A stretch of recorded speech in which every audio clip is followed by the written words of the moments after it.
This video was made possible by Blue Apron. The first 50 people to sign up at the link in the description will get $50 off their first 2 weeks.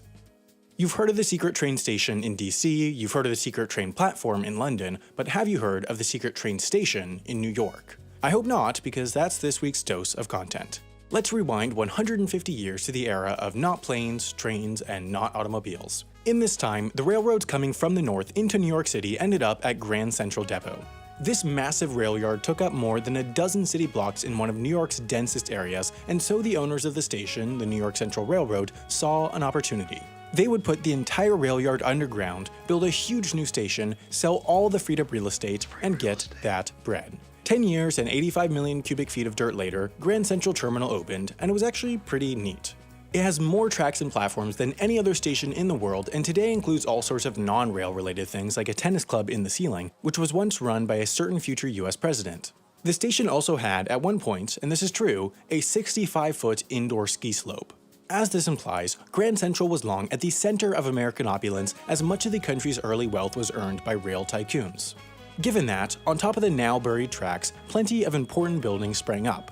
In the area that was once the rail yards, there is today the headquarters of the Colgate-Palmolive Company, JP Morgan, MetLife, Major League Baseball, and also the Waldorf Astoria Hotel. This hotel has long been considered one of the world's most prestigious and has been stayed at by countless celebrities.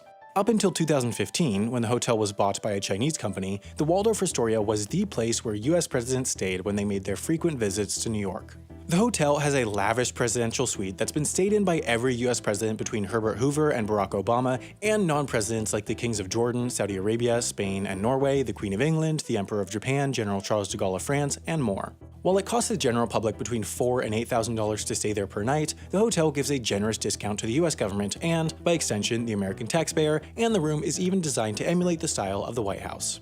Conveniently, the room is also about 500 feet above the Grand Central tracks buried more than 100 years ago. Now, back in a time before private jets, the way that America's richest and most powerful individuals got around without mingling with the normals was by private rail car. These would be hitched to the back of public trains and included dining rooms, kitchens, large bedrooms, lounges, and more. In the same way that US presidential candidates now often do speeches at airports in front of their planes, in the past candidates would do whistle-stop tours where they would make short speeches in small towns across America from the back of private rail cars. Roosevelt was a particular fan of using these trains. Due to polio-induced paralysis, the bottom half of his body didn't work, but he did serve twice as many terms as any other US president, so equal? Unbelievably though, he was able to hide his handicap from most of the American public through careful coordination at events and the cooperation of the press. That's why whenever he was seen standing, he was holding on to someone or something.